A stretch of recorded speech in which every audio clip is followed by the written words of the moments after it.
بسم الله الرحمن الرحيم ألف لام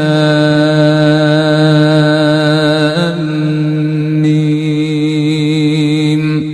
ذلك الكتاب لا ريب فيه هدى للمتقين الذين يؤمنون بالغيب ويقيمون الصلاة ومما رزقناهم ينفقون والذين يؤمنون بما أنزل إليك وما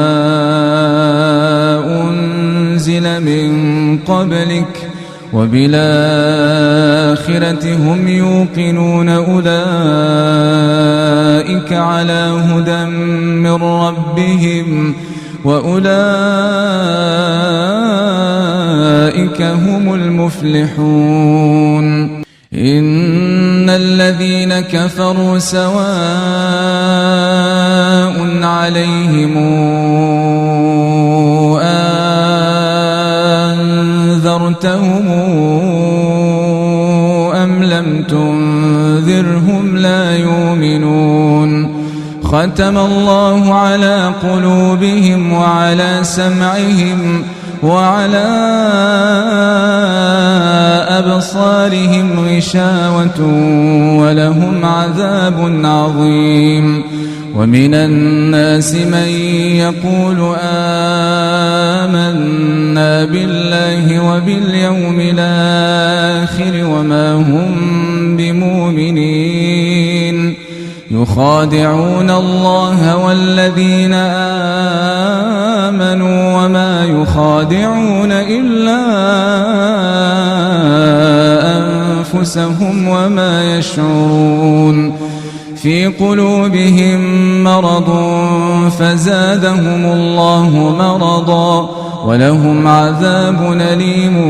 بما كانوا يكذبون وإذا قيل لهم لا تفسدوا في الأرض قالوا إنما نحن مصلحون ألا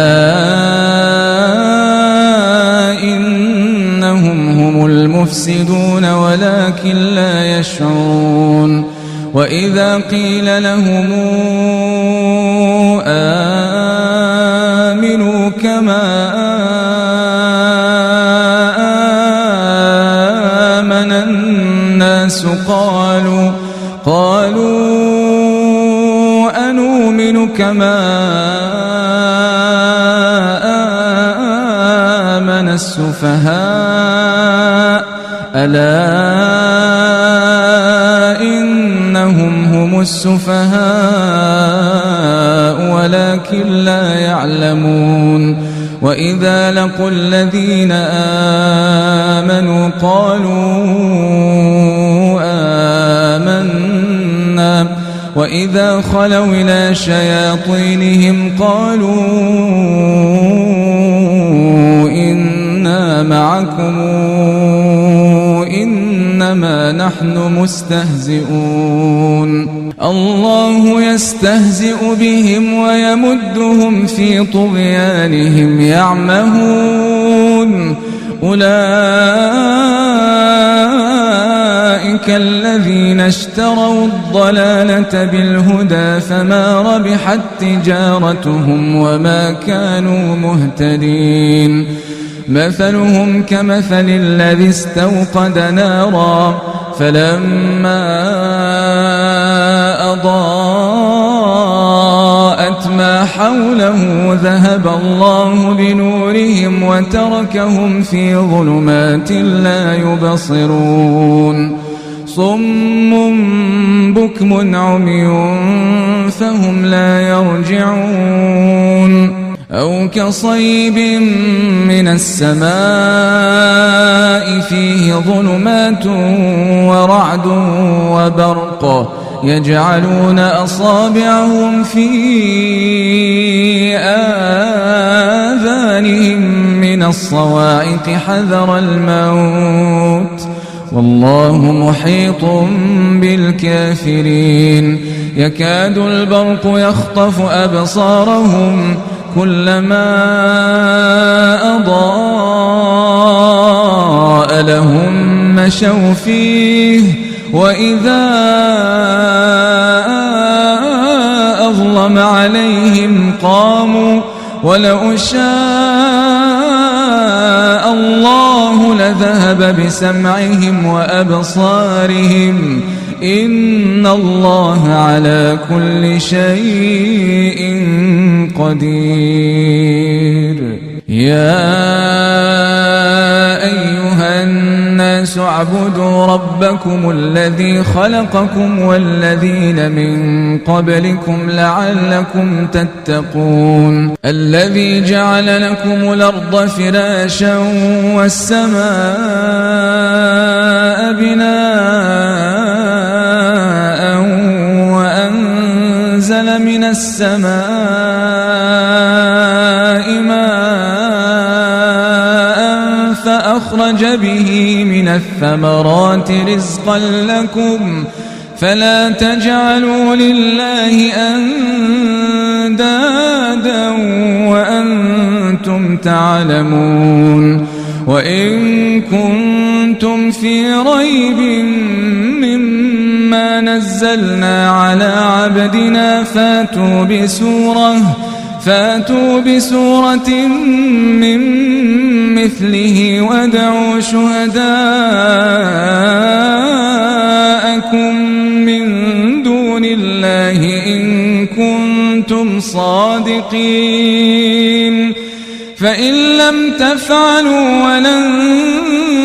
تفعلوا فاتقوا النار التي وقودها الناس والحجارة أعدت للكافرين. وبشر الذين آمنوا وعملوا الصالحات أن لهم جنات تجري من تحتها الأنهار، كلما رزقوا منها من ثمرة رزقا قالوا هذا الذي رزقنا من قبل، وأتوا به متشابها، ولهم فيها أزواج مطهرة وهم فيها خالدون. إن الله لا يستحيي أن يضرب مثلا ما بعوضة فما فوقها، فأما الذين آمنوا فيعلمون أنه الحق من ربهم، وأما الذين كفروا فيقولون ماذا أراد الله بهذا مثلا، يضل به كثيرا ويهدي به كثيرا، وما يضل به إلا الفاسقين الذين ينقضون عهد الله من بعد ميثاقه ويقطعون ما أمر الله به أن يوصل ويفسدون في الأرض، أولئك هم الخاسرون. كيف تكفرون بالله وكنتم أمواتا فأحياكم ثم يميتكم ثم يحييكم ثم إليه ترجعون. هو الذي خلق لكم ما في الأرض جميعا ثم استوى إلى السماء فسواهن 7 سماوات وهو بكل شيء عليم. وإذ قال ربك للملائكة إني جاعل في الأرض خليفة قالوا أتجعل فيها من يفسد فيها ويسفك الدماء ونحن نسبح بحمدك ونقدس لك قال إني أعلم ما لا تعلمون. وعلم آدم الأسماء كلها ثم عرضهم على الملائكة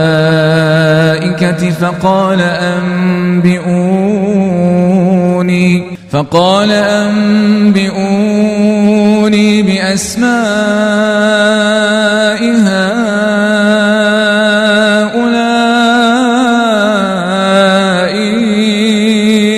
إن كنتم صادقين. قالوا سبحانك لا علم لنا إلا ما علمتنا إنك أنت العليم الحكيم. قال يا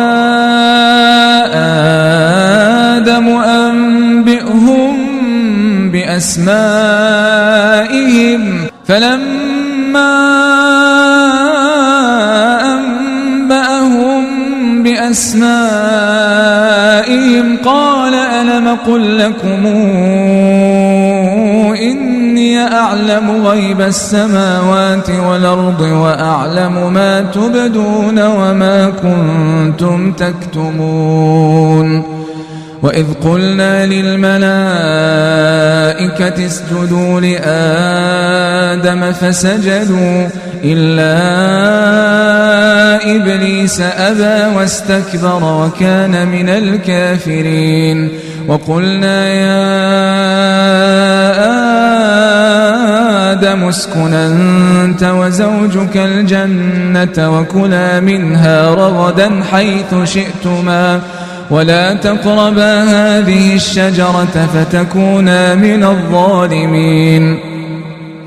فأزلهما الشيطان عنها فأخرجهما مما كانا فيه وقلنا اهبطوا بعضكم لبعض عدو ولكم في الأرض مستقر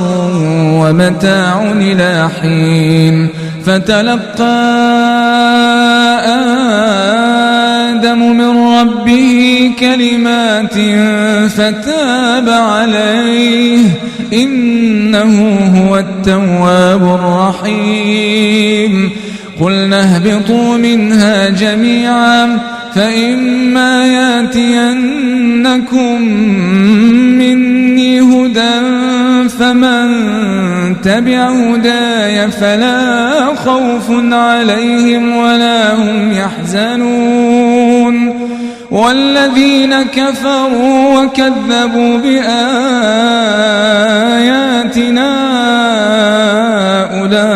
أولئك أصحاب النار هم فيها خالدون. يا بني إسرائيل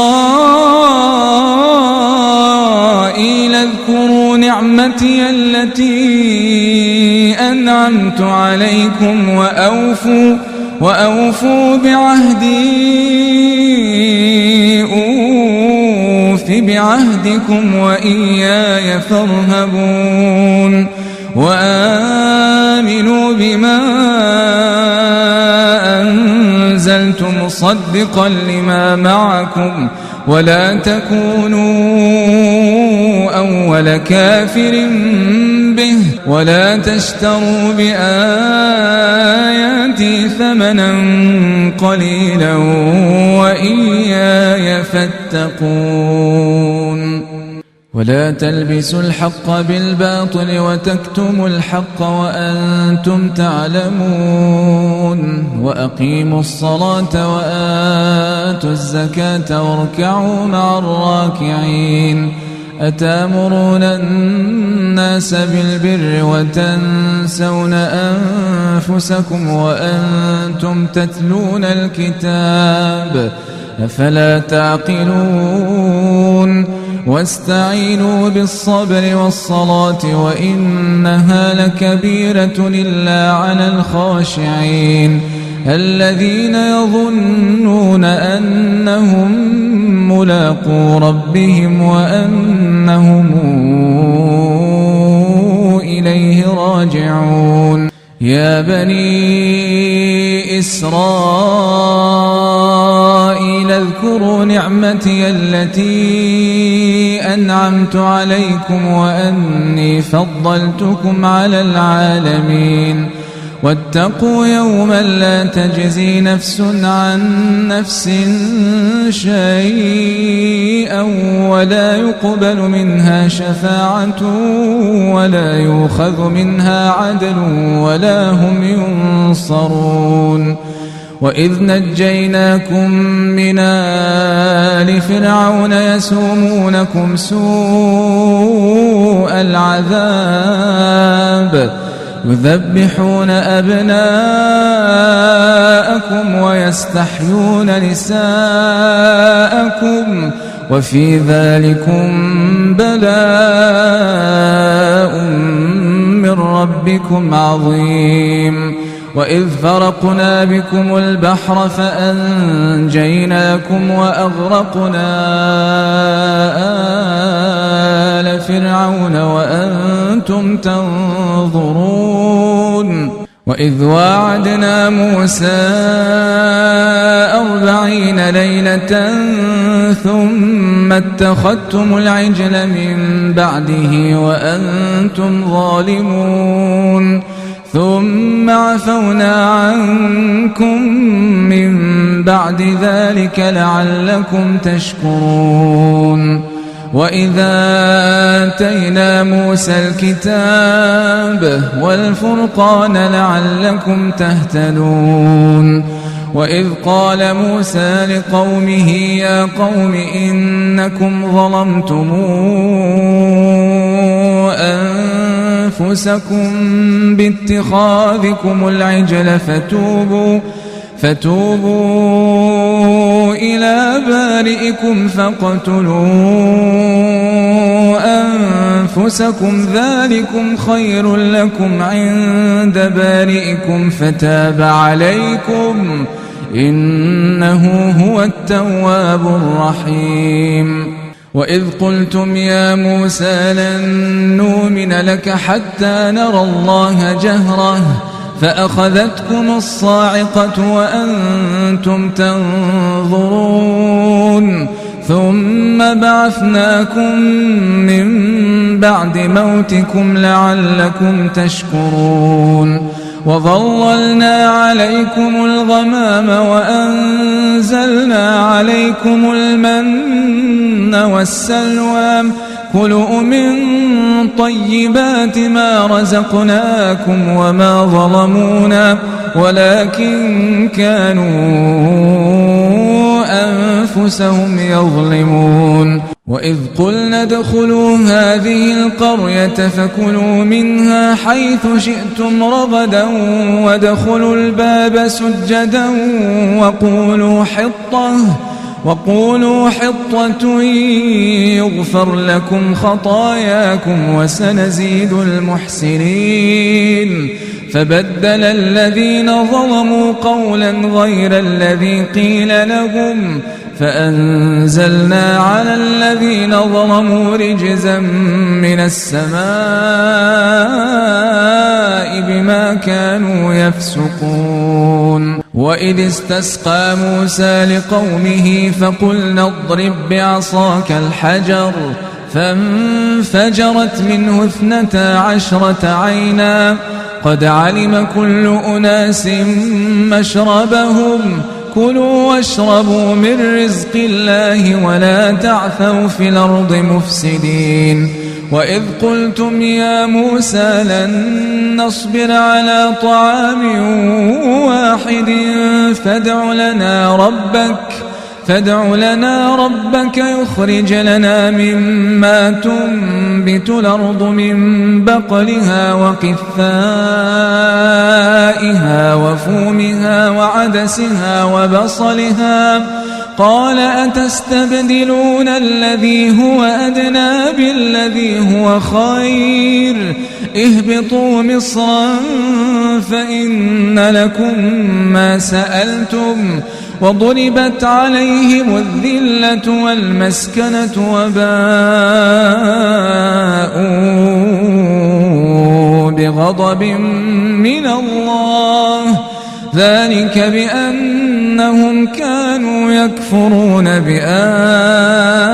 الله ويقتلون النبيين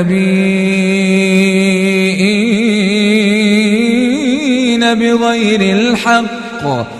ذلك بما عصوا وكانوا يعتدون إن الذين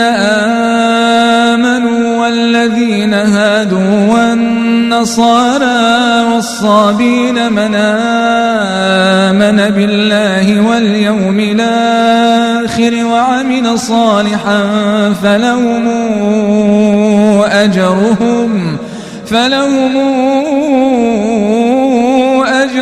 عند ربهم ولا خوف عليهم ولا هم يحزنون وإذا أخذنا ميثاقكم ورفعنا فوقكم الطور خذوا ما آتيناكم بقوة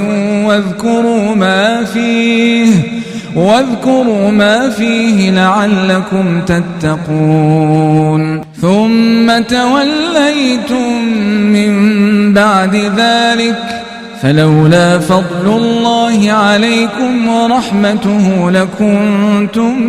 من الخاسرين ولقد علمتم الذين اعتدوا منكم في السبت فقلنا لهم كونوا قردة خاسئين فجعلناها نكالا لما بين يديها وما خلفها وموعظة للمتقين وإذ قال موسى لقومه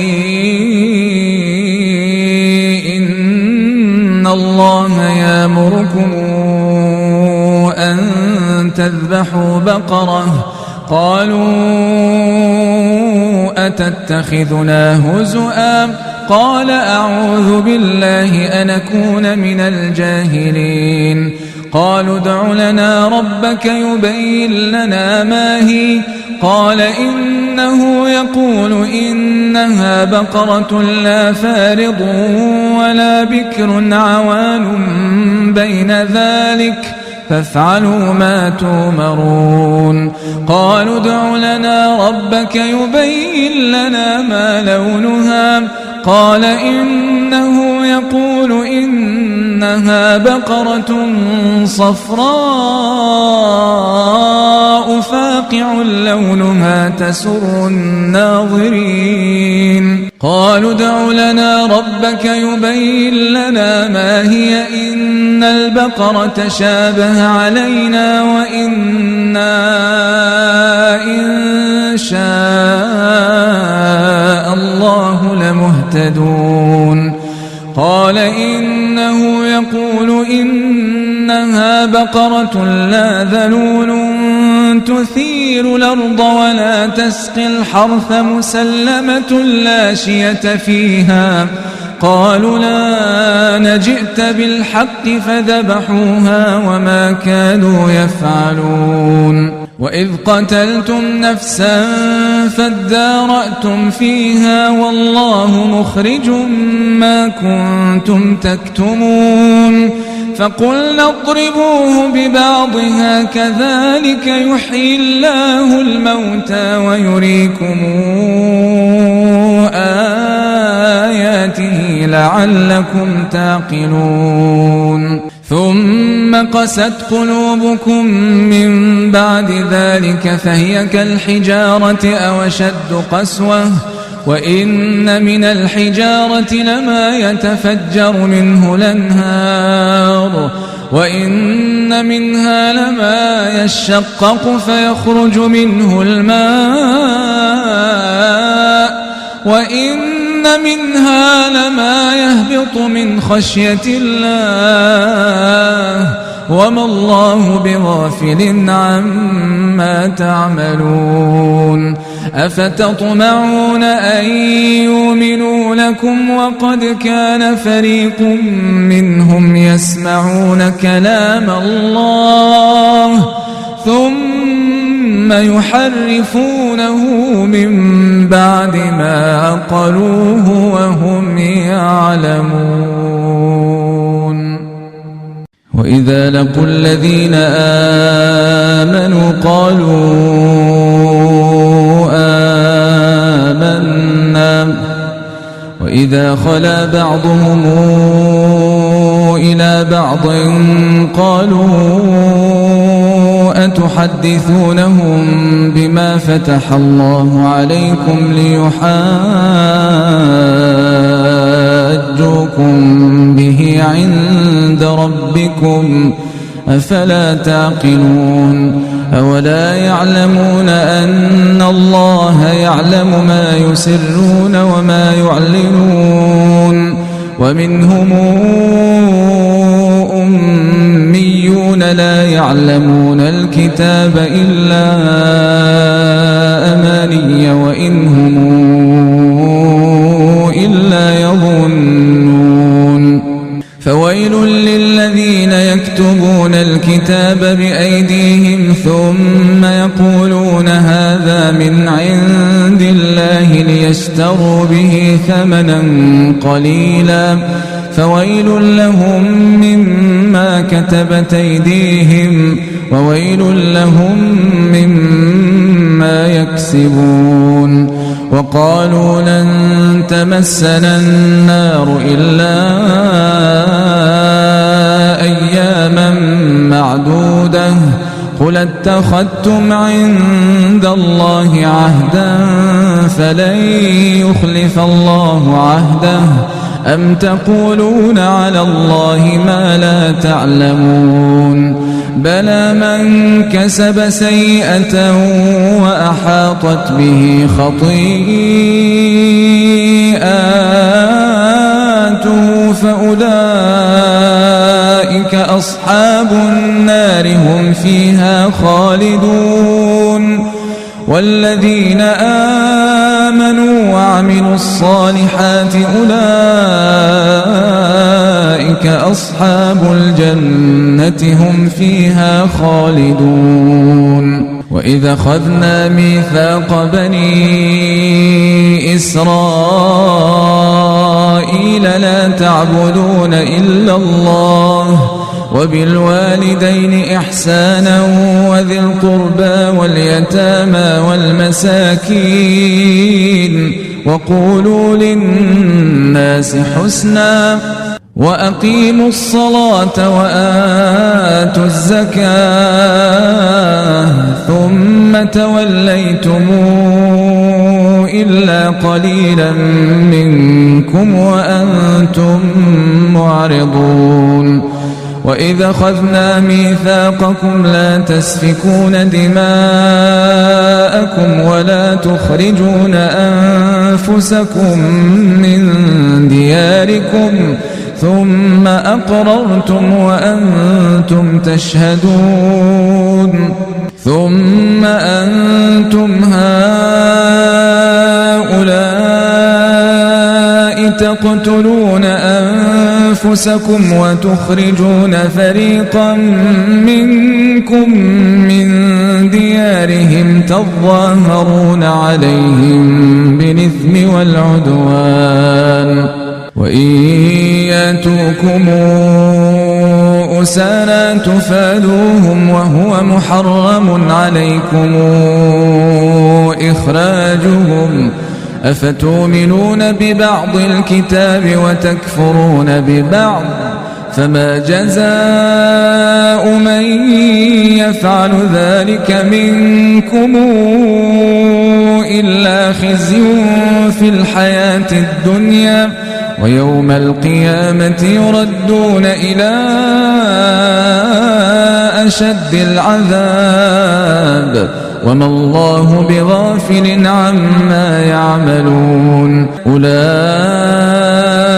الذين اشتروا الحياة الدنيا بالآخرة فلا يخفف عنهم العذاب ولا هم ينصرون ولقد آتينا موسى الكتاب وقفينا من بعده بالرسل وآتينا عيسى ابن مريم البينات وأيدناه بروح القدس أفكلما جاءكم رسول بما لا تهوى أنفسكم استكبرتم ففريقا كذبتم وفريقا تقتلون وقالوا قلوبنا غلف بل لعنهم الله بكفرهم فقليلا ما يؤمنون ولما جاءهم كتاب من عند الله مصدق لما معهم وكانوا من قبل يستفتحون على الذين كفروا فلما جاءهم ما عرفوا كفروا به فلعنة الله على الكافرين بئس ما اشتروا به أنفسهم أن يكفروا بما أنزل الله بغيا أن ينزل الله من فضله على من يشاء من عباده فباءوا بغضب على غضب وللكافرين عذاب مهين وإذا قيل لهم آمنوا بما أنزل الله قالوا نؤمن بما أنزل علينا ويكفرون بما وراءه وهو الحق مصدقا لما معهم قل فلم تقتلون أنبياء الله من قبل إن كنتم مؤمنين ولقد جاءكم موسى بالبينات ثم اتخذتم العجل من بعده وأنتم ظالمون وإذا أخذنا ميثاقكم ورفعنا فوقكم الطور خذوا ما آتيناكم بقوة واسمعوا قالوا سمعنا وعصينا وأشربوا في قلوبهم العجل بكفرهم قل بئس ما يأمركم به إيمانكم إن كنتم مؤمنين قل إن كانت لكم الدار الآخرة عند الله خالصة من دون الناس فتمنوا الموت إن كنتم صادقين ولن يتمنوه أبدا بما قدمت أيديهم والله عليم بالظالمين ولتجدنهم أحرص الناس على حياة ومن الذين أشركوا يود أحدهم لو يعمر 1000 سنة وما هو بمزحزحه من العذاب أن يعمر والله بصير بما يعملون قل من كان عدوا لجبريل فإنه نزله على قلبك بإذن الله مصدقا لما بين يديه وهدى وبشرى للمؤمنين من كان عدوا لله وملائكته ورسله وجبريل وميكائيل فإن الله عدو للكافرين ولقد أنزلنا إليك آيات بينات وما يكفر بها إلا الفاسقون أو كلما عاهدوا عهدا نبذه فريق منهم بل أكثرهم لا يؤمنون ولما جاءهم رسول من عند الله مصدق لما معهم نبذ فريق من الذين أوتوا الكتاب كتاب الله وراء ظهورهم نبذ فريق من الذين أوتوا الكتاب كتاب الله وراء ظهورهم كأنهم لا يعلمون واتبعوا ما تتلو الشياطين على ملك سليمان وما كفر سليمان ولكن الشياطين كفروا يعلمون الناس السحر وما أنزل على الملكين ببابل هاروت وماروت وما يعلمان من أحد حتى يقولا إنما نحن فتنة فلا تكفر فيتعلمون منهما ما يفرقون به بين المرء وزوجه وما هم بضارين به من أحد إلا بإذن الله ويتعلمون ما يضرهم ولا ينفعهم ولقد علموا لمن اشتراه ما له في الآخرة من خلاق ولبئس ما شروا به أنفسهم لو كانوا يعلمون ولو أنهم آمنوا واتقوا لمثوبة من عند الله خير لو كانوا يعلمون يا أيها الذين آمنوا لا تقولوا راعنا وقولوا انظرنا واسمعوا وللكافرين عذاب أليم ما يود الذين كفروا من أهل الكتاب ولا المشركين أن ينزل عليكم من خير من ربكم والله يختص برحمته من يشاء والله ذو الفضل العظيم ما ننسخ من آية أو ننسها نات بخير منها أو مثلها ألم تعلم أن الله على كل شيء قدير ألم تعلم أن الله له ملك السماوات والأرض وما لكم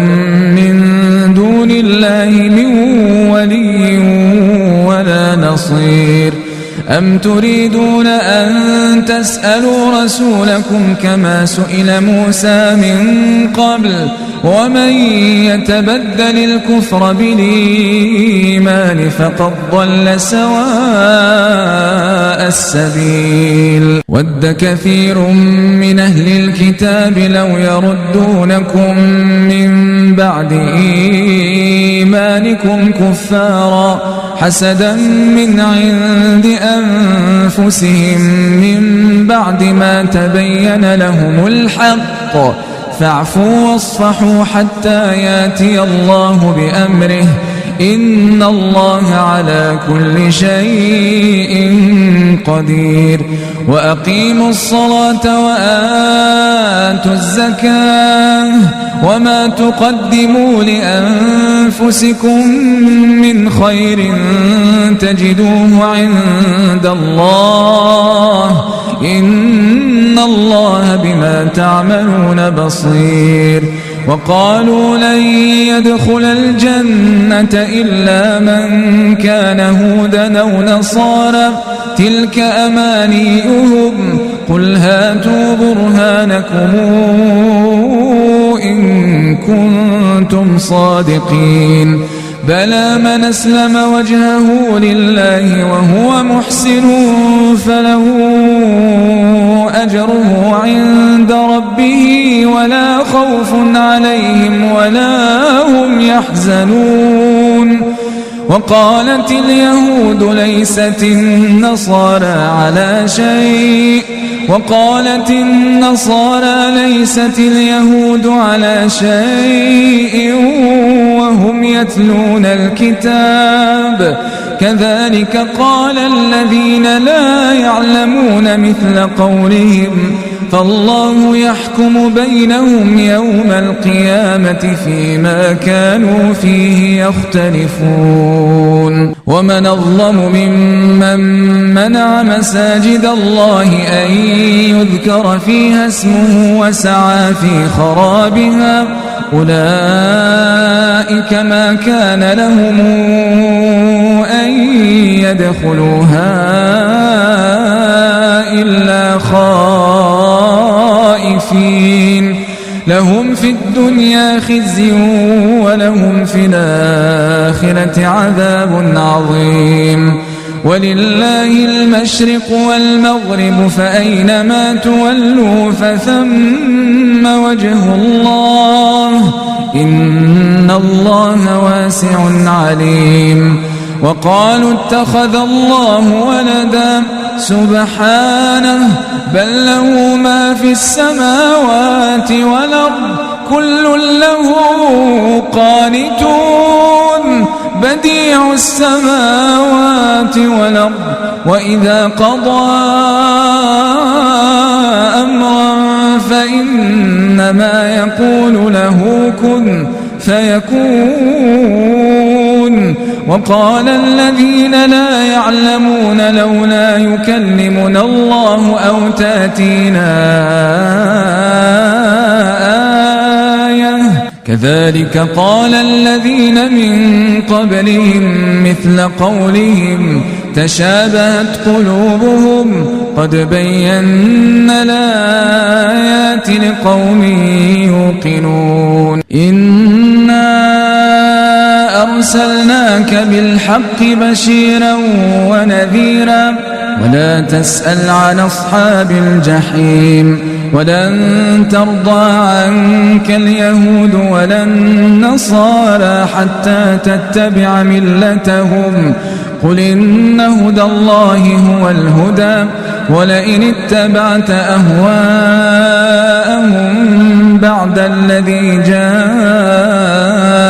من العلم ما لك من الله من ولي ولا نصير الذين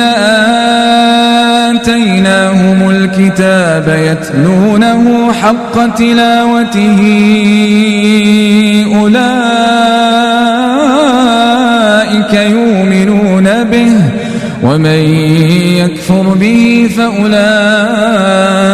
هم الخاسرون يا بني إسرائيل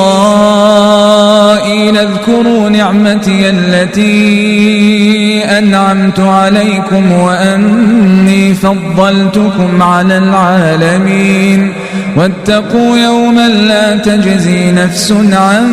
نفس شيئا ولا يقبل منها عدل ولا تنفعها شفاعة ولا هم ينصرون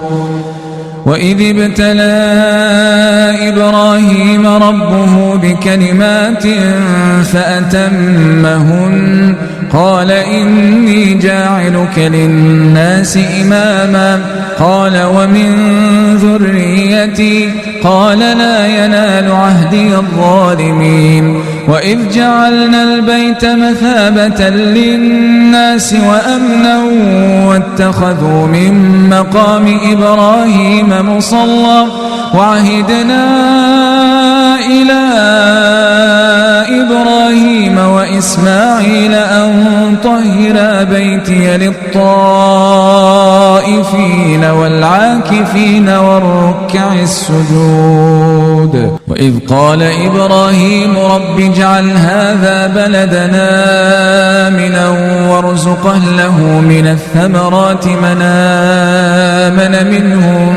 بالله واليوم الآخر قال ومن كفر فأمتعه قليلا ثم أضطره إلى عذاب النار وبئس المصير.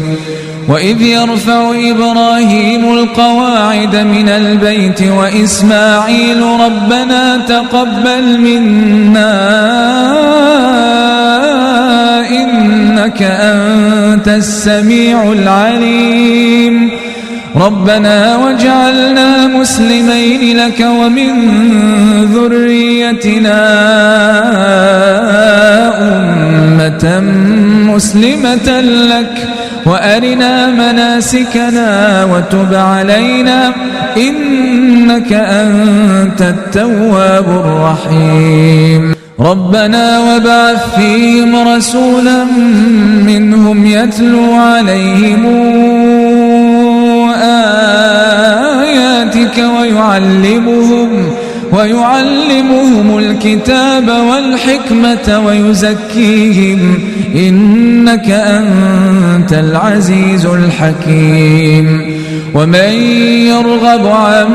ملة إبراهيم إلا من سفه نفسه ولقد اصطفيناه في الدنيا وإنه في الآخرة لمن الصالحين إذ قال له ربه أسلم قال أسلمت لرب العالمين وأوصى بها إبراهيم بنيه ويعقوب يا بني إن الله اصطفى لكم الدين فلا تموتن إلا وأنتم مسلمون أم كنتم شهداء إذ حضر يعقوب الموت إذ قال لبنيه ما تعبدون من بعدي قالوا نعبد إلهك وإله آبائك إبراهيم وإسماعيل وإسحاق إلها واحدا ونحن له مسلمون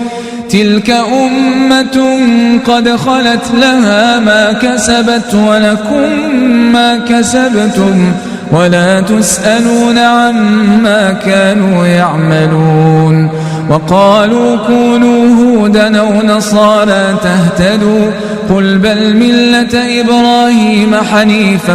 وما كان من المشركين قولوا آمنا بالله وما أنزل إلينا وما أنزل إلى إبراهيم وإسماعيل وإسحاق ويعقوب والأسباط وما أوتي موسى وعيسى وما أوتي النبيون من ربهم لا نفرق بين أحد منهم ونحن له مسلمون فإن آمنوا بمثل ما آمنتم به فقد اهتدوا وإن تولوا فإنما هم في شقاق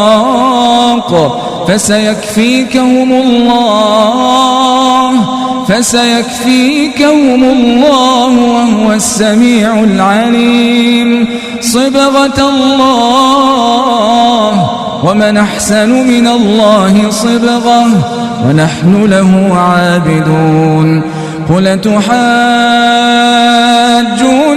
في الله وهو ربنا وربكم ولنا أعمالنا ولكم أعمالكم ونحن له مخلصون أم يقولون إن إبراهيم وإسماعيل وإسحاق ويعقوب والأسباط كانوا هودا أو نصارى قل أنتم أعلم أم الله ومن أظلم ممن كتم شهادة عنده من الله وما الله بغافل عما تعملون تلك أمة قد خلت لها ما كسبت ولكم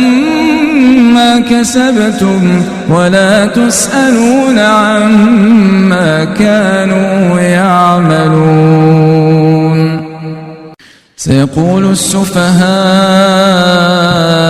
من الناس ما ولاهم عن قبلتهم التي كانوا عليها قل لله المشرق والمغرب يهدي من يشاء إلى صراط مستقيم وكذلك جعلناكم أمة وسطا لتكونوا شهداء على الناس ويكون الرسول عليكم شهيدا وما جعلنا القبلة التي كنت عليها إلا لنعلم من يتبع الرسول ممن ينقلب على عقبيه وإن كانت لكبيرة إلا على الذين هدى الله وما كان الله ليضيع إيمانكم إن الله بالناس لرؤوف رحيم قد نرى تقلب وجهك في السماء فلنولينك قبلة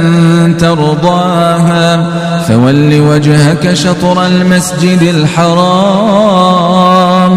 وحيث ما كنتم فولوا وجوهكم شطره وإن الذين أوتوا الكتاب ليعلمون أنه الحق من ربهم وما الله بغافل عما يعملون ولئن أتيت الذين أوتوا الكتاب بكل آية ما تبعوا قبلتك وما أنت بتابع قبلتهم وما بعضهم بتابع قبلة بعض ولئن اتبعت أهواءهم من بعد ما جاءك من العلم إنك إذا لمن الظالمين الذين آتيناهم الكتاب يعرفونه كما يعرفون أبناءهم وإن فريقا منهم ليكتمون الحق وهم يعلمون الحق من ربك فلا تكونن من الممترين ولكل وجهة هو موليها فاستبقوا الخيرات أينما تكونوا يات بكم الله جميعا إن الله على كل شيء قدير ومن حيث خرجت فول وجهك شطر المسجد الحرام وإنه للحق من ربك وما الله بغافل عما تعملون ومن حيث خرجت فول وجهك شطر المسجد الحرام وحيث ما كنتم فولوا وجوهكم شطره لئلا يكون للناس عليكم حجة إلا الذين ظلموا منهم فلا تخشوهم واخشوني ولأتم نعمتي عليكم ولعلكم تهتدون كما أرسلنا فيكم رسولا منكم يتلو عليكم آياتنا ويزكيكم ويعلمكم الكتاب والحكمة ويعلمكم ما لم تكونوا تعلمون فاذكروني أذكركم واشكروا لي ولا تكفرون يا أيها الذين آمنوا استعينوا بالصبر والصلاة إن الله مع الصابرين ولا تقولوا لمن يقتل في سبيل الله أموات بل أحياء ولكن لا تشعرون ولنبلونكم بشيء من الخوف والجوع ونقص من الأموال والأنفس والثمرات وبشر الصابرين الذين إذا أصابتهم مصيبة قالوا إنا لله وإنا إليه راجعون أولئك عليهم صلوات من ربهم ورحمة وأولئك هم المهتدون إن الصفا والمروة من شعائر الله فمن حج البيت أو اعتمر فلا جناح عليه أن يطوف بهما ومن تطوع خيرا فإن الله شاكر عليم إن الذين يكتمون ما أنزلنا من البينات والهدى من بعد ما بيناه للناس في الكتاب أولئك يلعنهم الله ويلعنهم اللاعنون إلا الذين تابوا وأصلحوا وبينوا فأولئك أتوب عليهم وأنا التواب الرحيم إن الذين كفروا وماتوا وهم كفار أولئك عليهم لعنة الله والملائكة والناس أجمعين خالدين فيها لا يخفف عنهم العذاب ولا هم ينظرون وإلهكم إله واحد لا إله إلا هو الرحمن الرحيم إن في خلق السماوات والأرض واختلاف الليل والنهار والفلك التي تجري في البحر بما ينفع الناس وما أنزل الله من السماء من ماء فأحيا به الأرض بعد موتها وبث فيها من كل دابة وتصريف الرياح والسحاب المسخر بين السماء والأرض لآيات لقوم يعقلون ومن الناس من يتخذ من دون الله أندادا يحبونهم كحب الله والذين آمنوا أشد حبا لله ولو ترى الذين ظلموا إذ يرون العذاب أن القوة لله جميعا وأن الله شديد العذاب إذ تبرأ الذين اتبعوا من الذين اتبعوا ورأوا العذاب وتقطعت بهم الأسباب وقال الذين اتبعوا لو أن لنا كرة فنتبرأ منهم كما تبرأوا منا كذلك يريهم الله أعمالهم حسرات عليهم وما هم بخارجين من النار يا أيها الناس الناس كلوا مما في الأرض حلالا طيبا ولا تتبعوا خطوات الشيطان إنه لكم عدو مبين إنما يأمركم بالسوء والفحشاء وأن تقولوا على الله ما لا تعلمون وإذا قيل لهم اتبعوا ما أنزل الله قالوا بل نتبع ما ألفينا عليه آباءنا أولو كان آباؤهم لا يعقلون شيئا ولا يهتدون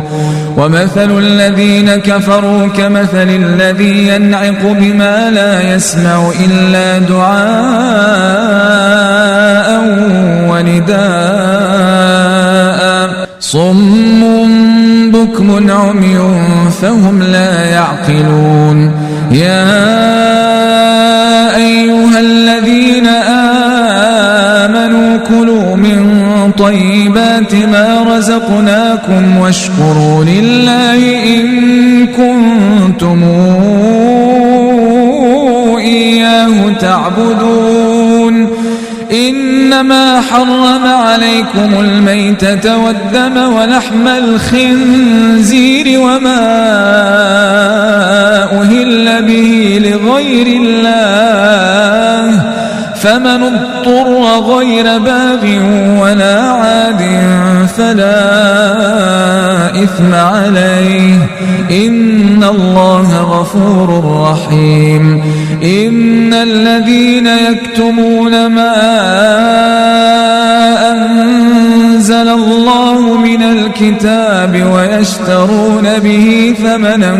قليلا أولئك ما يأكلون في بطونهم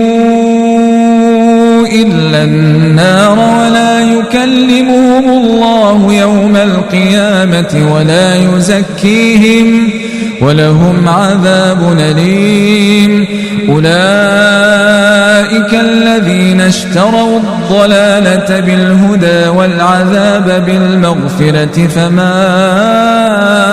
أصبرهم على النار ذلك بأن الله نزل الكتاب بالحق وإن الذين اختلفوا في الكتاب لفي شقاق بعيد ليس البر أن تولوا وجوهكم قبل المشرق والمغرب ولكن البر من آمن بالله واليوم الآخر والملائكة والكتاب والنبيين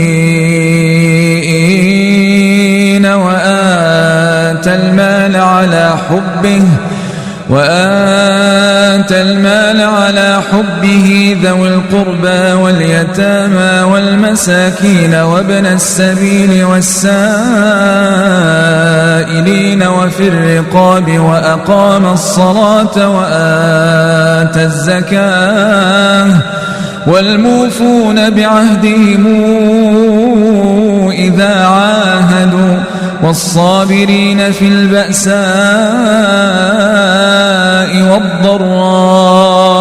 وحين البأس أولئك الذين صدقوا وأولئك هم المتقون يا أيها الذين آمنوا كتب عليكم القصاص في القتلى الحر بالحر والعبد بالعبد والأنثى بالأنثى فمن عفي له من أخيه شيء فاتباع بالمعروف وأداء إليه بإحسان ذلك تخفيف من ربكم ورحمة فمن اعتدى بعد ذلك فله عذاب أليم ولكم في القصاص حياة يا أولي الألباب لعلكم تتقون كتب عليكم إذا حضر أحدكم الموت إن ترك خيرا الوصية للوالدين والأقربين بالمعروف حقا على المتقين فمن بدله بعدما سمعه فإنما إثمه على الذين يبدلونه إن الله سميع عليم فمن خاف من موص جنفا أو إثما فأصلح بينهم فلا إثم عليه إن الله غفور رحيم يا أيها الذين آمنوا كتب عليكم الصيام كما كتب على الذين من قبلكم لعلكم تتقون أياما معدودات فمن كان منكم مريضا أو على سفر فعدة من أيام أخر وعلى الذين يطيقونه فدية طعام مساكين فمن تطوع خيرا فهو خير له وأن تصوموا خير لكم إن كنتم تعلمون شهر رمضان الذي أنزل فيه القرآن هدى للناس وبينات من الهدى والفرقان فمن شهد منكم الشهر فليصمه ومن كان مريضا أو على سفر فعدة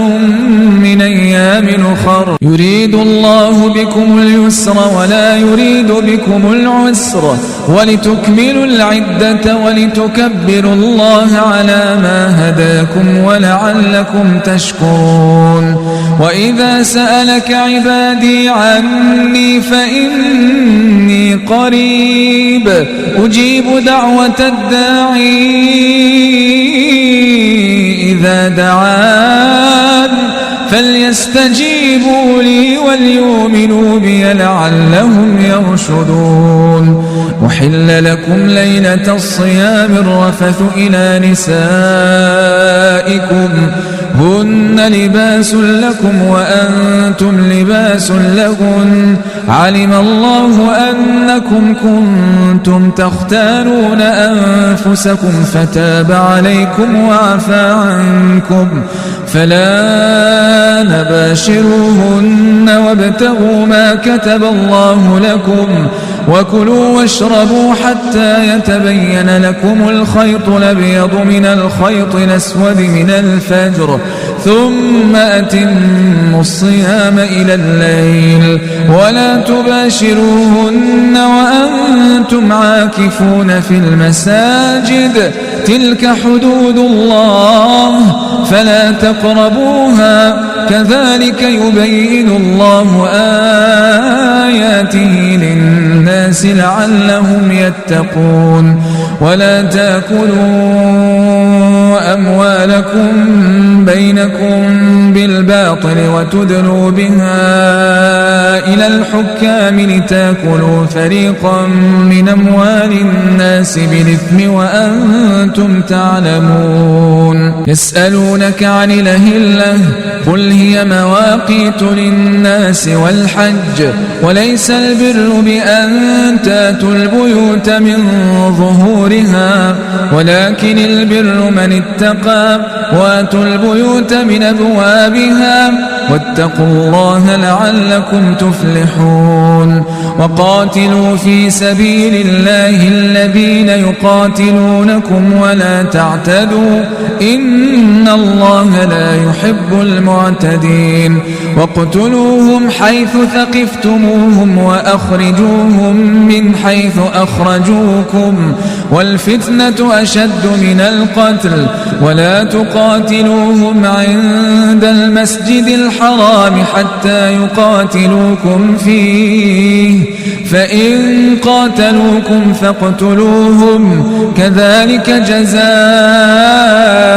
الكافرين فإن انتهوا فإن الله غفور رحيم وقاتلوهم حتى لا تكون فتنة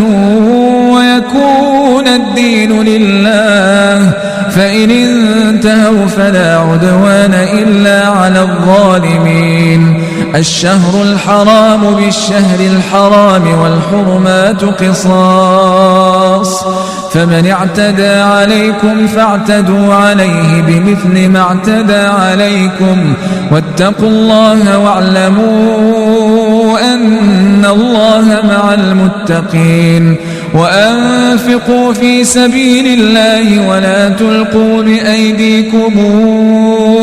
إلى التهلكة وأحسنوا إن الله يحب المحسنين وأتموا الحج والعمرة لله فإن احصرتم فما استيسر من الهدي ولا تحلقوا رؤوسكم حتى يبلغ الهدي محله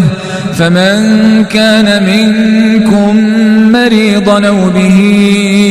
أذى من رأسه ففدية من صيام أو صدقة أو نسك فإذا أمنتم فمن تمتع بالعمرة إلى الحج فما استيسر من الهدي فمن لم يجد فصيام 3 أيام في الحج و7 إذا رجعتم تلك 10 كاملة ذلك لمن لم يكن أهله حاضر المسجد الحرام واتقوا الله واعلموا أن الله شديد العقاب الحج أشهر معلومات فمن فرض فيهن الحج فلا رفث ولا فسوق ولا جدال في الحج وما تفعلوا من خير يعلمه الله وتزودوا فإن خير الزاد التقوى واتقون يا أولي الألباب ليس عليكم جناح أن تبتغوا فضلا من ربكم فإذا أفضتم من عرفات فاذكروا الله عند المشعر الحرام واذكروه كما هداكم وإن كنتم من قبله لمن الضالين ثم أفيضوا من حيث أفاض الناس واستغفروا الله إن الله غفور رحيم فإذا قضيتم مناسككم فاذكروا الله كذكركم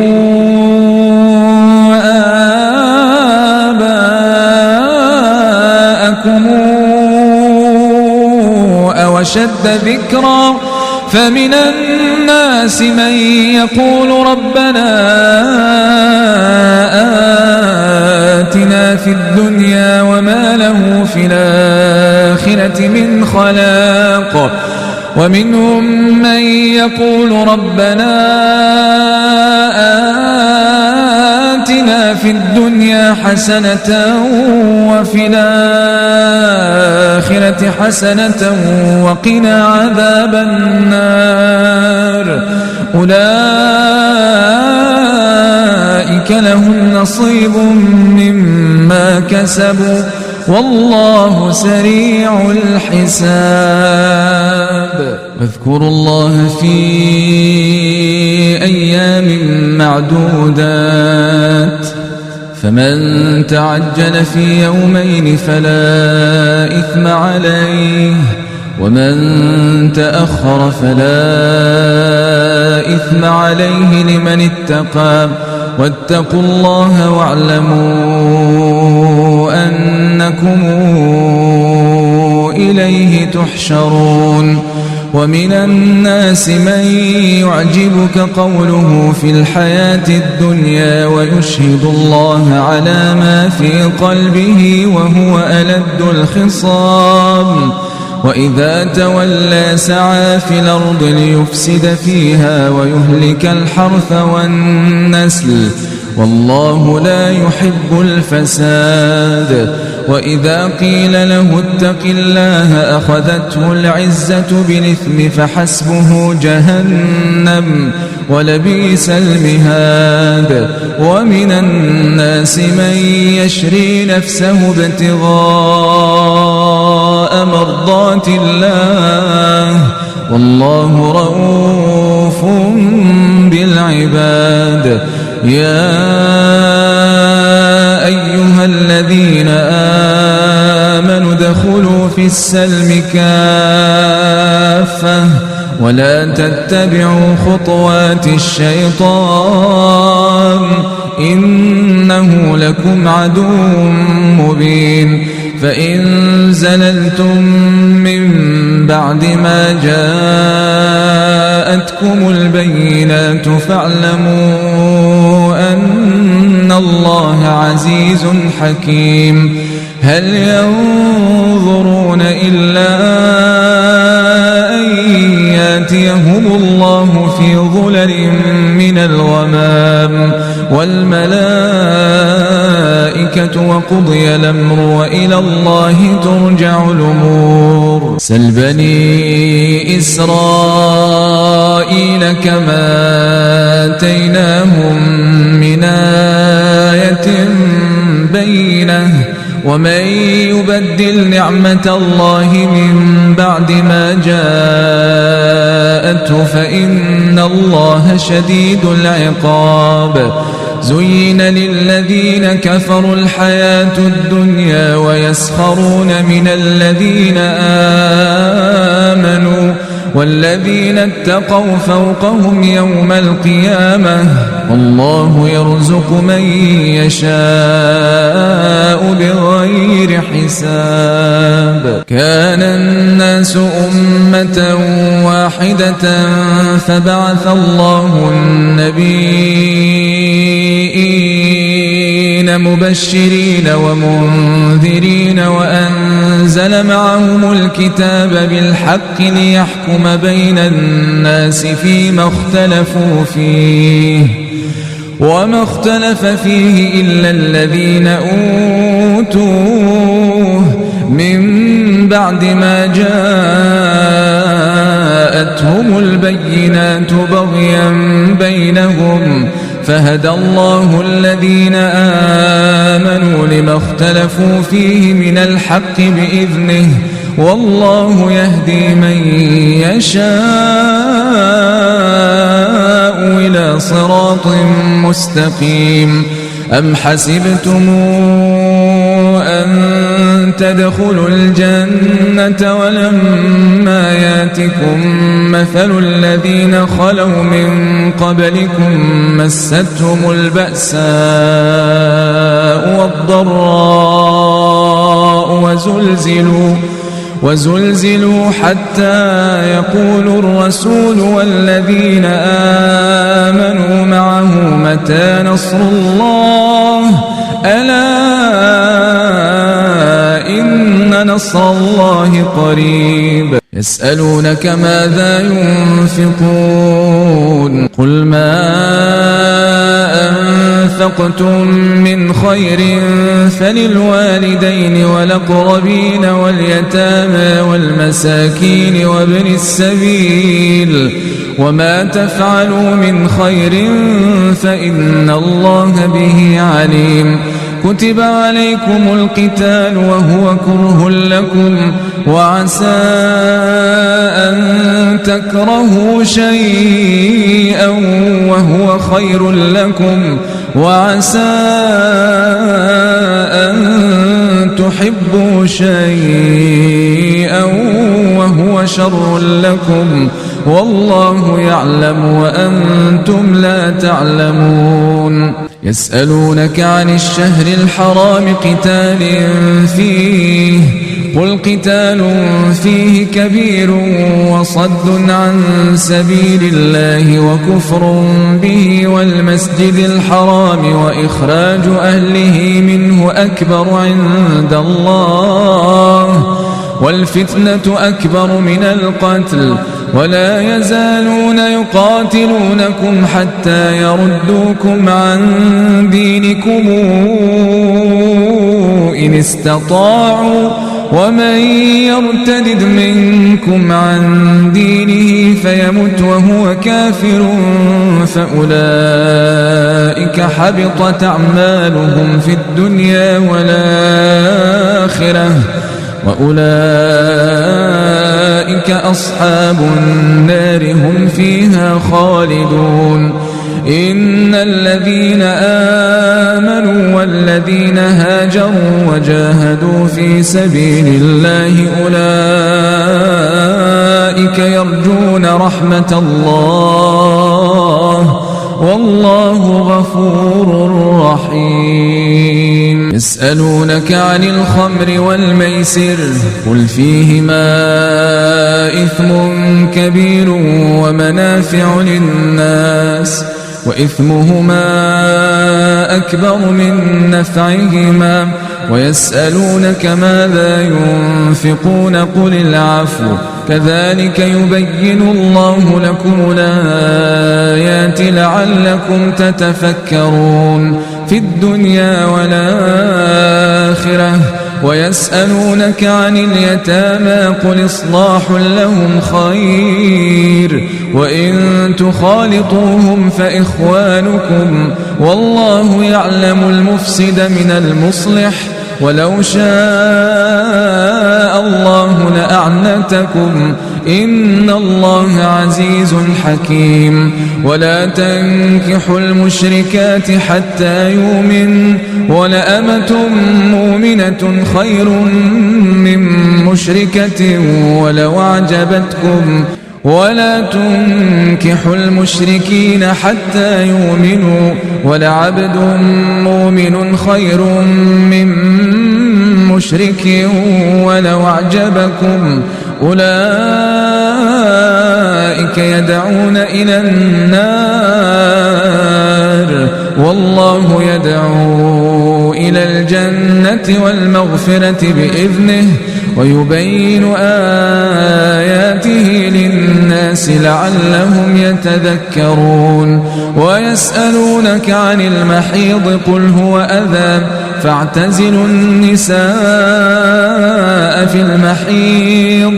ولا تقربوهن حتى يطهرن فإذا تطهرن فاتوهن من حيث أمركم الله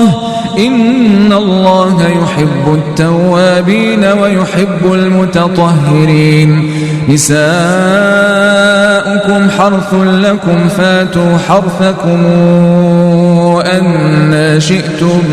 وقدموا لأنفسكم واتقوا الله واعلموا أنكم ملاقوه وبشر المؤمنين. ولا تجعلوا الله عرضة لأيمانكم أن تبروا وتتقوا وتصلحوا بين الناس والله سميع عليم. لا يؤاخذكم الله باللغو في أيمانكم ولكن يؤاخذكم بما كسبت قلوبكم والله غفور حليم. للذين يولون من نسائهم تربص 4 أشهر فإن فاءوا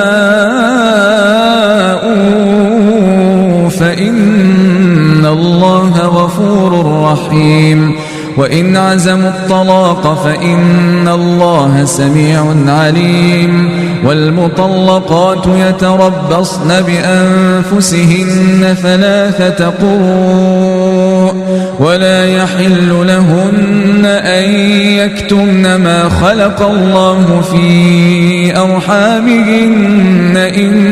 كن يؤمن بالله واليوم الآخر وبعولتهن أحق بردهن في ذلك إن أرادوا إصلاحا ولهن مثل الذي عليهن بالمعروف وللرجال عليهن درجة والله عزيز حكيم. الطلاق 2 فإمساك بمعروف أو تسريح بإحسان ولا يحل لكم أن تأخذوا مما آتيتموهن شيئا إلا أن يخافا ألا يقيما حدود الله فإن خفتموا ألا يقيما حدود الله فلا جناح عليهما فيما افتدت به تلك حدود الله فلا تعتدوها ومن يتعد حدود الله فأولئك هم الظالمون. فإن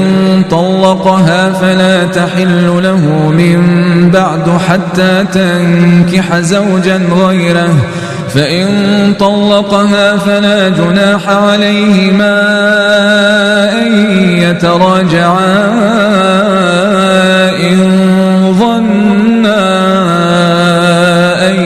يقيما حدود الله وتلك حدود الله يبينها لقوم يعلمون. وإذا طلقتم النساء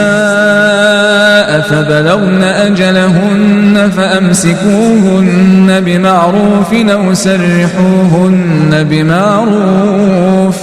ولا تمسكوهن ضرارا لتعتدوا ومن يفعل ذلك فقد ظلم نفسه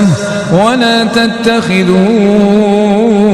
آيات الله هزؤا واذكروا نعمة الله عليكم وما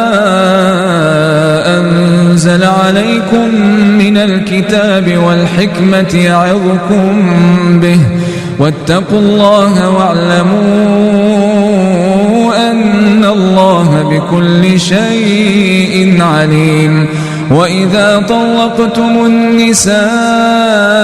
فبلغن أجلهن فلا تعضلوهن أن ينكحن أزواجهن إذا تراضوا بينهم بالمعروف ذلك يوعظ به من كان منكم يؤمن بالله واليوم الآخر ذلكم أزكى لكم وأطهر والله يعلم وأنتم لا تعلمون. والوالدات يرضعن أولادهن حولين كاملين لمن أراد أن يتم الرضاعة وعلى المولود له رزقهن وكسوتهن بالمعروف لا تكلف نفس إلا وسعها لا تضار والدة بولدها ولا مولود له بولده وعلى الوارث مثل ذلك فإن أرادا فصالا عن تراض منهما وتشاور فلا جناح عليهما. وإن أردتم أن تسترضعوا أولادكم فلا جناح عليكم إذا سلمتم ما آتيتم بالمعروف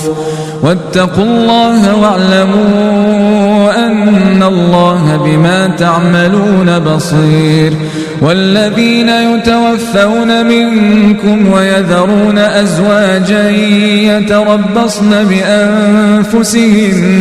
4 أشهر وعشرا فإذا بلغن أجلهن فلا جناح عليكم فيما فعلن في أنفسهن بالمعروف والله بما تعملون خبير ولا جناح عليكم فيما عرضتم به من خطبة النساء وأكننتم في أنفسكم علم الله أنكم ستذكرونهن ولكن لا تواعدوهن سرا إلا أن تقولوا قولا معروفا ولا تعزموا عقدة النكاح حتى يبلغ الكتاب أجله واعلموا أن الله يعلم ما في أنفسكم فاحذروه واعلموا أن الله غفور حليم لا جناح عليكم إن طلقتم النساء ما لم تمسوهن أو تفرضوا لهن فريضة ومتعوهن على الموسع قدره وعلى المقتر قدره متاعا بالمعروف حقا على المحسنين وإن طلقتموهن من قبل أن تمسوهن وقد فرضتم لهن فريضة فنصف ما فرضتم إلا أن يعفون أو يعفو الذي بيده عقدة النكاح وأن تعفوا أقرب للتقوى ولا تنسوا الفضل بينكم إن الله بما تعملون بصير حافظوا على الصلوات والصلاة الوسطى وقوموا لله قانتين فإن خفتم فرجالا أو ركبانا فإذا أمنتم فاذكروا الله كما علمكم ما لم تكونوا تعلمون والذين يتوفون منكم ويذرون أزواجا وصية لأزواجهم متاعا إلى الحول غير إخراج فإن خرجن فلا جناح عليكم فيما فعلن في أنفسهن من معروف والله عزيز حكيم وللمطلقات متاع بالمعروف حقا على المتقين كذلك يبين الله لكم آياته لعلكم تعقلون ألم تر إلى الذين خرجوا من ديارهم وهم ألوف حذر الموت فقال لهم الله موتوا ثم أحياهم إن الله لذو فضل على الناس ولكن أكثر الناس لا يشكرون وقاتلوا في سبيل الله واعلموا أن الله سميع عليم من ذا الذي يقرض الله قرضا حسنا فيضاعفه له أضعافا كثيرة والله يقبض ويبسط وإليه ترجعون ألم تر إلى الملأ من بني إسرائيل من بعد موسى إذ قالوا لنبي ابعث لنا ملكا نقاتل في سبيل الله قال هل عسيتم إن كتب عليكم القتال ألا تقاتلوا قالوا وما لنا ألا نقاتل في سبيل الله وقد أخرجنا من ديارنا وأبنائنا فلما كتب عليهم القتال تولوا إلا قليلا منهم والله عليم بالظالمين وقال لهم نبيؤهم إن الله قد بعث لكم طالوت ملكا قالوا أنى يكون له الملك علينا ونحن أحق بالملك منه ولم يؤت سعة من المال قال إن الله اصطفاه عليكم وزاده بسطة في العلم والجسم والله يؤتي ملكه من يشاء والله واسع عليم وقال لهم نبيؤهم إن آية ملكه أن يأتيكم التابوت فيه سكينة من ربكم وبقية مما ترك آل موسى وآل هارون تحمله الملائكة إن في ذلك لآية لكم إن كنتم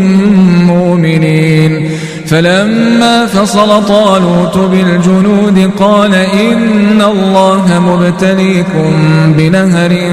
فمن شرب منه فليس مني ومن لم يطعمه فإنه مني إلا من اغترف غرفة بيده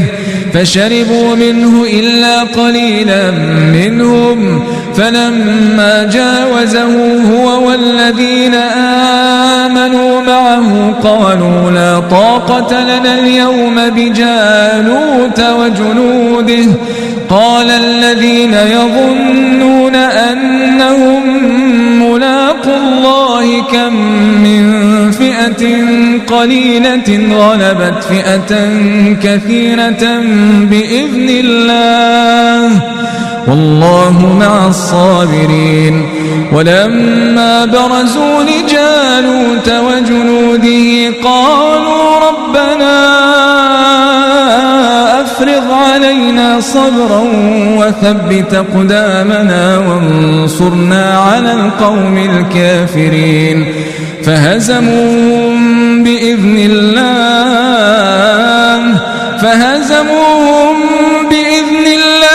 وقتل داود جالوت وآتاه الله الملك والحكمة وعلمه مما يشاء ولولا دفاع الله الناس بعضهم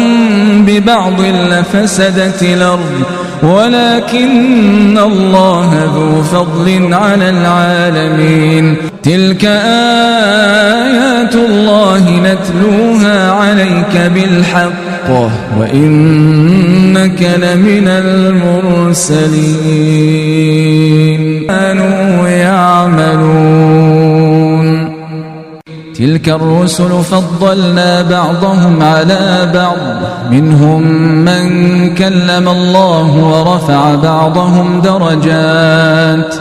وآتينا عيسى ابن مريم البينات وأيدناه بروح القدس ولو شاء الله ما اقتتل الذين من بعدهم من بعد ما جاءتهم البينات ولكن اختلفوا فمنهم من آمن ومنهم من كفر ولو شاء الله ما اقتتلوا ولكن الله يفعل ما يريد يا أيها الذين آمنوا رزقناكم من قبل أن ياتي يوم لا بيع فيه ولا خلة ولا شفاعة والكافرون هم الظالمون. الله لا إله إلا هو الحي القيوم لا تأخذه سنة ولا نوم له ما في السماء. الله لا إله إلا هو الحي القيوم لا تأخذه سنة ولا نوم له ما في السماوات وما في الأرض. من ذا الذي يشفع عنده إلا بإذنه يعلم ما بين أيديهم وما خلفهم ولا يحيطون بشيء من علمه إلا بما شاء وسع كرسيه السماوات والأرض ولا يؤوده حفظهما وهو العلي العظيم. لا إكراه في الدين قد تبين الرشد من الغي فمن يكفر بالطاغوت ويؤمن بالله فقد استمسك بالعروة الوثقى لا انفصام لها والله سميع عليم. الله ولي الذين آمنوا يخرجهم من الظلمات إلى النور والذين كفروا أولياؤهم الطاغوت يخرجونهم من النور إلى الظلمات أولئك أصحاب النار هم فيها خالدون. ألم تر إلى الذي حاج إبراهيم في ربه أن آتاه الله الملك إذ قال إبراهيم ربي الذي يحيي ويميت قال أنا أحيي وأميت قال إبراهيم فإن الله يأتي بالشمس من المشرق فات بها من المغرب فبهت الذي كفر والله لا يهدي القوم الظالمين. أو كالذي مر على قرية وهي خاوية على عروشها قال أنى يحيي هذه الله بعد موتها فأماته الله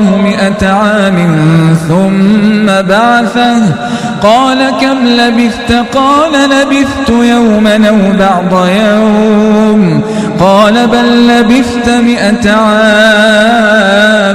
فانظر إلى طعامك وشرابك لم يتسنه وانظر إلى حمارك ولنجعلك آية للناس وانظر إلى العظام كيف ننشرها ثم نكسوها لحما فلما تبين له قال أعلم أن الله على كل شيء قدير. وإذ قال إبراهيم رب أرني كيف تحيي الموتى قال أولم تؤمن قال بلى ولكن ليطمئن قلبي قال فخذ 4 من الطير فصرهن إليك ثم اجعل على كل جبل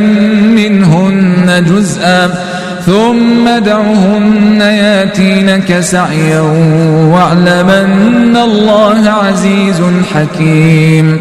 مثل الذين ينفقون أموالهم في سبيل الله كمثل حبة أنبتت 7 سنابل في كل سنبلة 100 حبة والله يضاعف لمن يشاء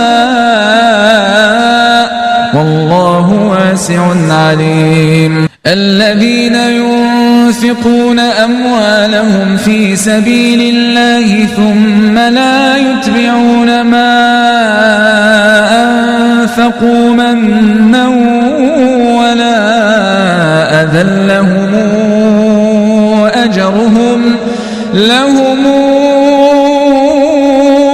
أجرهم عند ربهم ولا خوف عليهم ولا هم يحزنون. قول معروف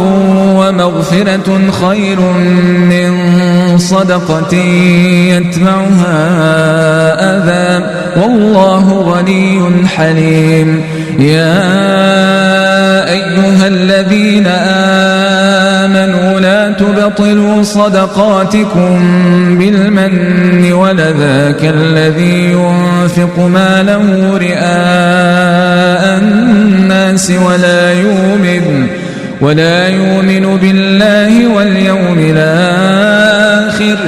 فمثله كمثل صفوان عليه تراب فأصابه وابل فتركه صلدا لا يقدرون على شيء مما كسبوا والله لا يهدي القوم الكافرين. ومثل الذين ينفقون أموالهم ابتغاء مرضات الله وتثبيتا من أنفسهم كمثل جنة بربوة أصابها وابل فآتت أكلها ضعفين فإن لم يصبها وابل فطل والله بما تعملون بصير. أيود أحدكم أن تكون له جنة من نخيل وأعناب تجري من تحتها الأنهار له فيها من كل الثمرات وأصابه الكبر وله ذرية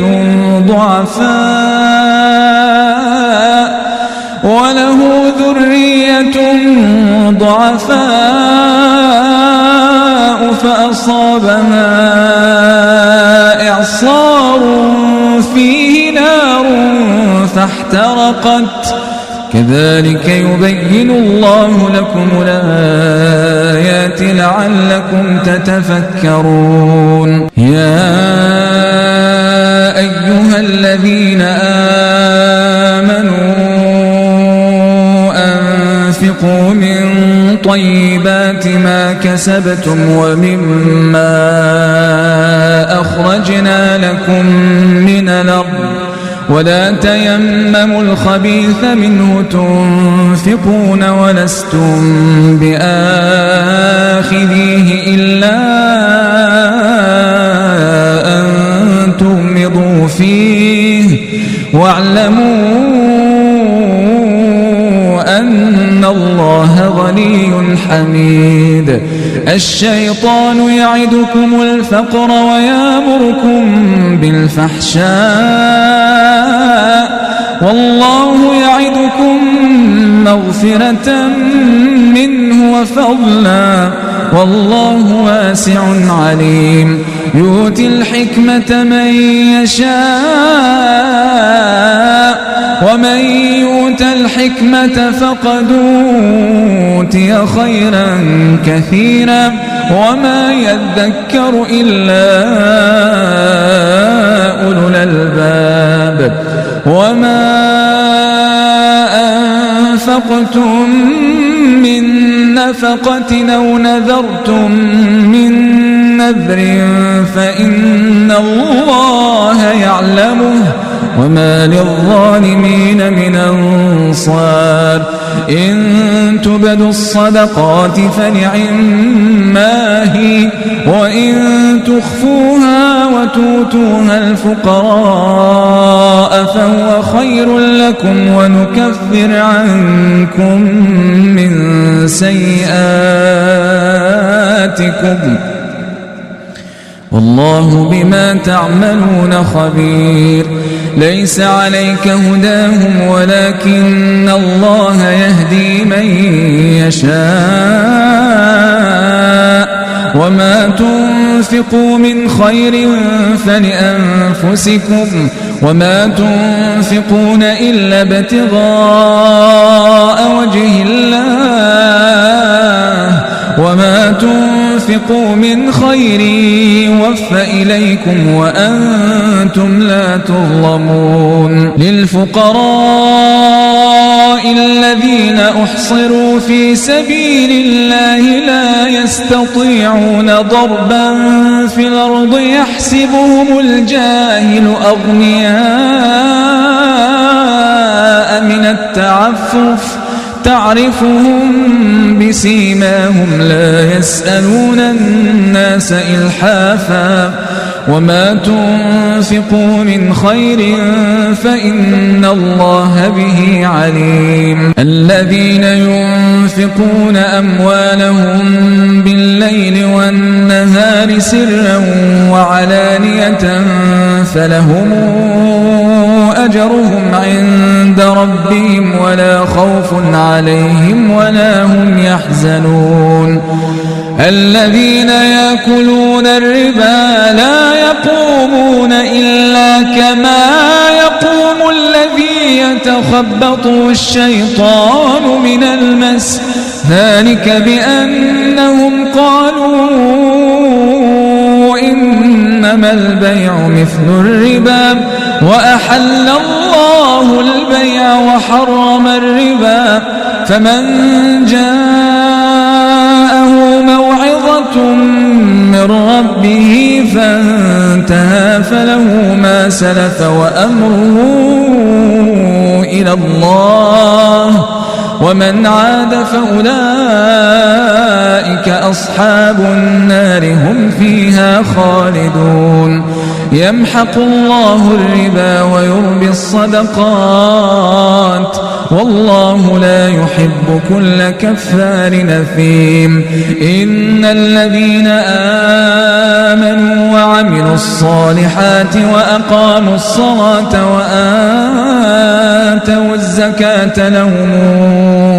أجرهم عند ربهم ولا خوف عليهم ولا هم يحزنون. يا أيها الذين آمنوا اتقوا الله وذروا ما بقي من الربا إن كنتم مؤمنين فإن لم تفعلوا فاذنوا بحرب من الله ورسوله وإن تبتم فلكم رؤوس أموالكم لا تظلمون ولا تظلمون. وإن كان ذو عسرة فنظرة إلى ميسرة وأن تصدقوا خير لكم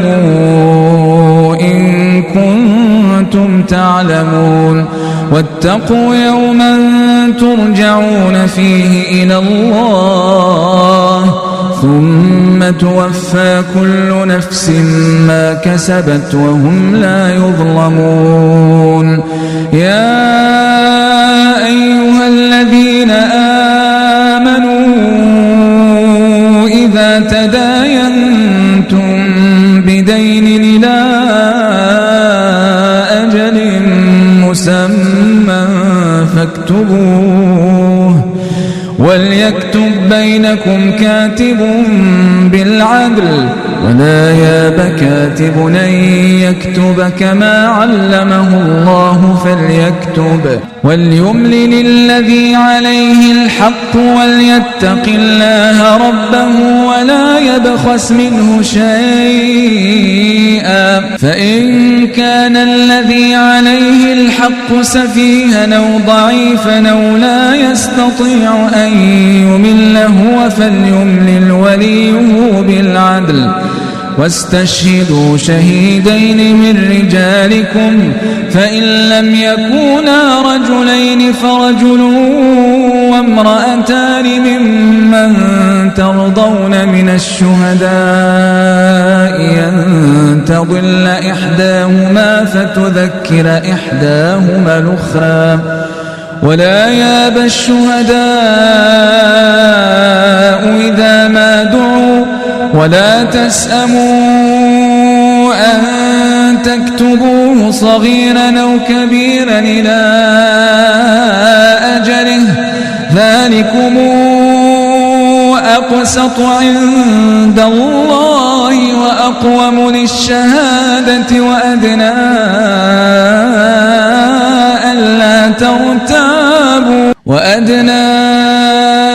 ألا ترتابوا إلا أن تكون تجارة حاضرة تديرونها بينكم فليس عليكم جناح ألا تكتبوها وأشهدوا إذا تبايعتم ولا يضار كاتب ولا شهيد وإن تفعلوا فإنه فسوق بكم واتقوا الله ويعلمكم الله والله بكل شيء عليم وإن كنتم على سفر ولم تجدوا كاتبا فرهان مقبوضة فإن من بعضكم بعضا فليؤد الذي اؤتمن أمانته وليتق الله ربه